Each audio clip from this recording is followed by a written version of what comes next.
Hamas और Israel के युद्ध की चिंगारी जापान तक पहुंच चुकी है। रेड सी यानी कि लाल सागर के मिस्ट्री ने इस वक्त इजरायल और अमेरिका को बहुत ज्यादा डरा दिया है। 10 मिनट के कमांडो ऑपरेशन ने वर्ल्ड वॉर का बड़ा खतरा पैदा कर दिया है।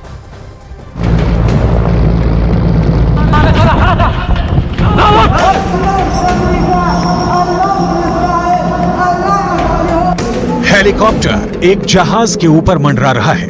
हेलीकॉप्टर की कोशिश है कि वो किसी तरह शिप पर उतर जाए। खतरा बहुत ज्यादा है।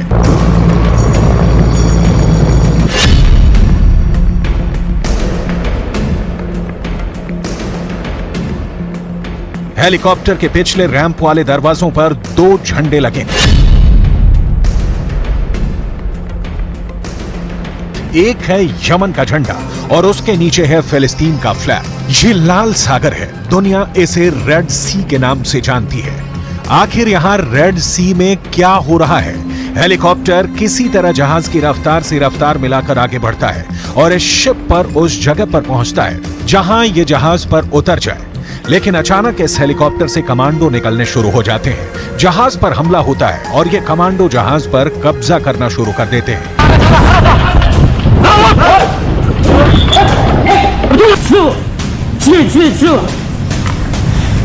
AK-47 और बाकी हथियारों से लैस ये कमांडो जहाज पर आगे बढ़ते हैं। हेलीकॉप्टर फौरन जहाज से उड़ जाता है। क्या हो रहा है किसी को नहीं मालूम। ये कमांडो जल्दी से जल्दी जहाज के ब्रिज की तरफ बढ़ते हैं। ब्रिज यानी वो जगह जहां से पानी के जहाज को कंट्रोल किया जाता है। शिप के स्टाफ की तरफ राइफल ताने ये सभी हमलावर जहाज के ब्रिज में दाखिल हो जाते हैं और फिर क्रू मेंबर्स हैंड्स अप करके हमलावरों की इस टीम के आगे सरेंडर कर देते हैं। रेड सी में चलते हुए जहाज पर अचानक ऐसा क्या हुआ कि ये हमला रेड सी की सबसे बड़ी मिस्ट्री बन गया। 2 मिनट के अंदर कैसे पूरे जहाज को इस कमांडो टीम ने अपने कब्जे में ले लिया और इनका मकसद क्या है? शिप के ब्रिज पर कंट्रोल करने के बाद इन हमलावरों का कब्जा बाकी जहाज पर होने लगता है और फिर लगते हैं वो नारे जो यमन के हूती विद्रोही अमेरिका और इजरायल के खिलाफ लगाते हैं।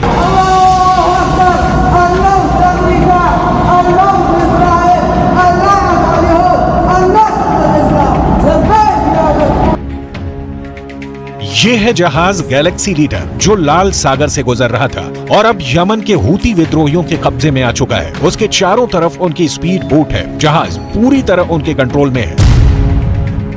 यमन में बैठे हूती विद्रोहियों की सरकार का दावा है कि उसने इजरायल के जहाज को टारगेट किया है और ये गाजा में बमबारी का बदला है और ऐसे हमले होते रहेंगे।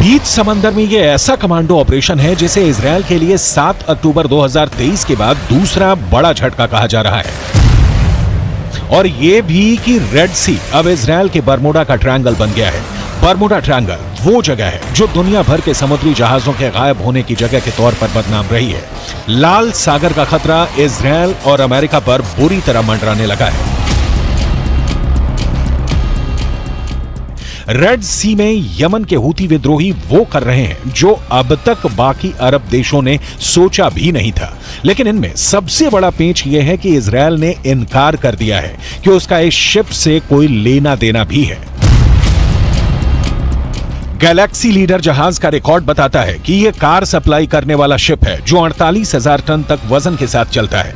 इस जहाज के मालिकों को रे कार कैरियर्स नाम की कंपनी से जोड़ा गया है। बताया जा रहा है कि यह कंपनी इजरायल के कारोबारी अब्राहम रामी ओंगर ने बनाई थी। इसलिए हूती विद्रोहियों को लगा कि यह जहाज इजरायल का है, लेकिन जहाज के मालिक एक ब्रिटिश कंपनी है और अभी इसका संचालन जापान की एक कंपनी करती है।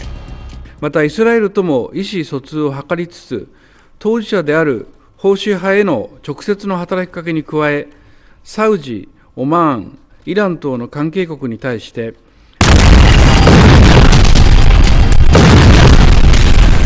इसका मतलब साफ है, इजराइल और फिलिस्तीन के बीच चल रहे युद्ध में अब सिर्फ अमेरिका, ईरान और अरब देश ही नहीं बल्कि यूरोप से लेकर जापान तक फंस सकते हैं। इस युद्ध का दायरा और बढ़ सकता है। जैसा कि शुरुआत से खतरा बताया जा रहा है, गैलेक्सी लीडर के क्रू मेंबर्स में कई देशों के लोग शामिल हैं। इसमें बुल्गारिया से लेकर फिलीपींस, मैक्सिको और यूक्रेन के कर्मचारी भी हैं और इस वक्त ये सभी हूती विद्रोहियों के कब्जे में है। इजरायल के प्रधानमंत्री नेतन्याहू भी दावा कर चुके हैं कि इस जहाज के स्टाफ में कोई भी इजरायली नहीं है। हालांकि यमन, जो इस वक्त गाजा में चल रही बमबारी को लेकर बहुत गुस्से में है और जहां रोजाना इजरायल के खिलाफ हजारों लोग प्रदर्शन कर रहे हैं, वहां बैठी हूती सरकार का दावा है कि उसने इजरायली शिप को ही कब्जे में ले लिया है और इजरायल अब सिर्फ डर की वजह से पीछे हट रहा है।